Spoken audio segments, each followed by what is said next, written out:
හිරු රැස් ලාවට වැටීගෙන එන ලස්සන සතියන්ත දවසක උදේ පාන්දරින් උණුසුම් තේ කෝප්පයක් පිළියෙල කරගත්තේ අද දවසේ ගොඩාක් වැඩ ඉවර කර ගැනීමට බලාපොරොත්තුවෙන්. මගේ සුපුරුදු මුළුතැන්ගෙයි උළුවස්ස උඩට ඈත කඳුකරය පෙනෙන්නේ හරිම ලස්සනට. මීදුම අධිකව ගලා යන කඳුකරය ළඟින් හමාගෙන එන සුළඟ ඇඟේ දැවටීගෙන යනකොට දැනෙන්නේ හරිම සීතලට.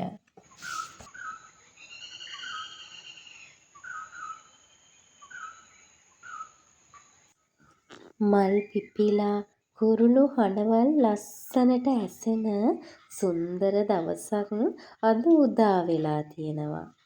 මුල්ම රාජකාරිය වුණේ ගේ දොර පිළිවෙලට අස්කර ගැනීම.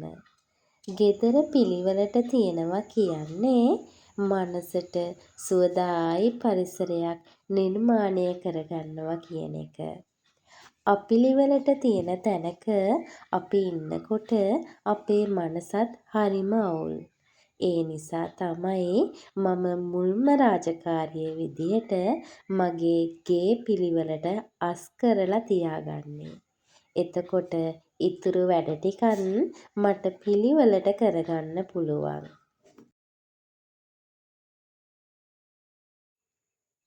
මේ තියෙන්නේ මගේ මිරිස් ගහක ඵලදාව. තමන්ගේ අතින් හිටවලා පොහොර වතුර දාලා ලොකු කරලා පරිස්සම් කරලා ඒ ගහෙන් එක කරලක් හරි ලබා ගන්නවා කියන්නේ ඒක අපේ හිතට ලොකු සැනසීමක්. හැමදාම පුරුදු විදිහටම ඔන්න ඉතින් ඇවිත්ලා රිලා රාළහාමිලා. මෙන්න මේ වෙස් මුහුණ දාගත්තාම නම් ඩිංගිත්තක් විතර බය කරන්න පුළුවන් මෙයාලව. චූටි දෝනිත් වෙස් මුහුණ දාගෙන හරි හරියට බය කරනවා මේ කපටි රිලා රංචුව. ඒත් ඉතින් චූටි දෝනි දැකලා මෙයාලා උච්චං කරන්නේ විහිළුවට වගේ. බලන්නකෝ.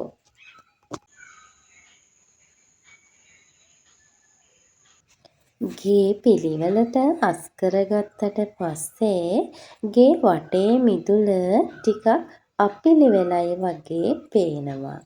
මට හිතුණා මිදුලත් ටිකක් අද අස් කරගත්තොත් හොඳයි කියලා. දිගට වැවුණු තණකොළ ටිකක් කපා දාලා උදැල්ලත් අරගෙන මෙන්න මේ විදිහට මල් පාත්තියක් මම හදාගත්තා. මීට කලින් මම මල් ඇට වර්ග ටිකක් ගෙනල්ලා පැලවෙන්න දාගෙන තියෙනවා.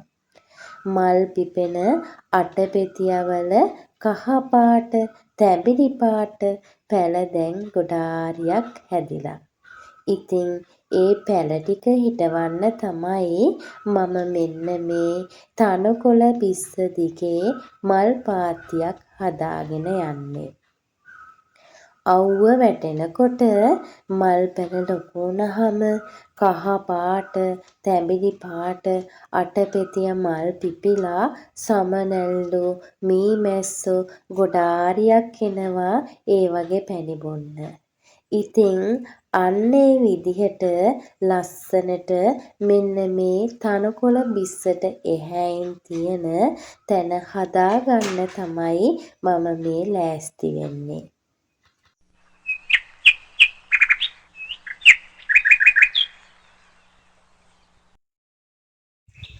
මේ තියෙන්නේ මම පස් දාලා කවර එක හිටවගත්ත තිබ්බටු පැලයක්. මට තිබ්බටු පැලයක් තිබ්බේ නැහැනේ. ඔන්න ඉතින් මම ඒ පැලය ගලවලා බිමින් හිටව ගන්න තමයි මේ ලෑස්ති වෙන්නේ.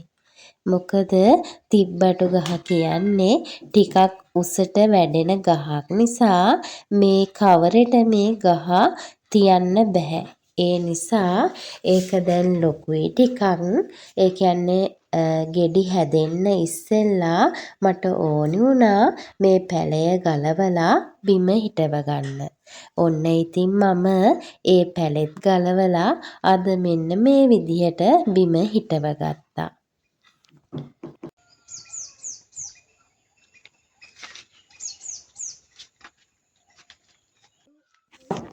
මම නිවිති පැල ගොඩාරියක් වවාගෙන තිබුණා.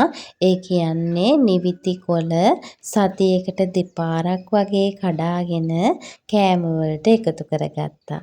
දැන් ඉතින් ඒවා පරණයි. ඒ නිසා මේ කවරවල තිබ්බ ඔක්කොම නිවිති ගස් ටික උගුලලා දාගත්තා. දැන් තියෙන්නේ මම අලුතෙන් නිවිති පැල හිටවගෙන තියෙනවා. ඒවායින් ලබාගත් ඇට වලින්ම. ඉතින් අන්නේ නිවිති පැල ටික ආයෙත් අර කොට්ටූර ටික සකස් කරලා මෙන්න මේ විදියට හිටව ගත්තා.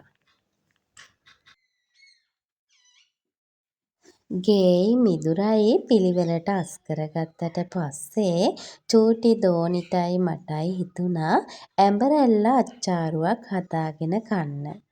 ඇඹරැල්ලත් හොඳට පැහිලා තියෙනවා ගහේ.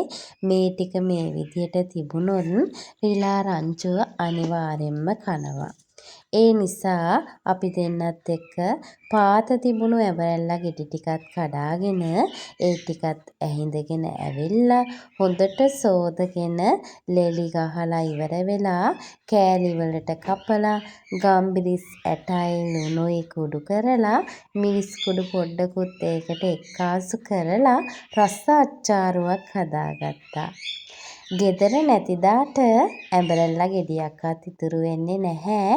ඒ නිසා ගෙදර ඉන්න දාටවත් ඇඹරැල්ල ගෙඩියක් කන්න ඕනේ. එහෙම කිව්වේ ඇයි දන්නවද? අර ඇවිල්ලා හිටිය රිලා රංචුව මම අද ඉඳිය නිසා ඇඹරැල්ල ගහට ආවේ නෑ. නැත්තම් ඇඹරැල්ල ගහට ඇවිල්ලා ඔක්කොම කාලා කරලා බිම දාලා යනවා. අච්චාරුවක් හදාගන්න තරමට හොඳට පැහිලා තිබුණා ඇඹරැල්ල ටික. හරිම රසයි. ඉතින් අච්චාරු කියන්නේ ඇඹරැල්ල වලින් හදාගන්න පුළුවන් රසම කෑමක් නේ. චූටි අයත් ආස නිසා දෝනී මායි දෙන්නත් එක්ක අපේ මුළු තැන්ගෙයි උළුවස්සට වෙලා මෙන්න මේ විදිහට තමයි ඇඹරැල්ල අච්චාරුව රස බැලුවේ. එහෙනම් අදට වීඩියෝ එක ඉවරයි. අලුත් වීඩියෝ එකක් අරගෙන ආයෙත් මම එන්නම්. එතකන් ඔයාලා හැමෝම සතුටින් පරිස්සමින් ඉන්න. බුදු සරණයි ඔයාලා හැමෝටම.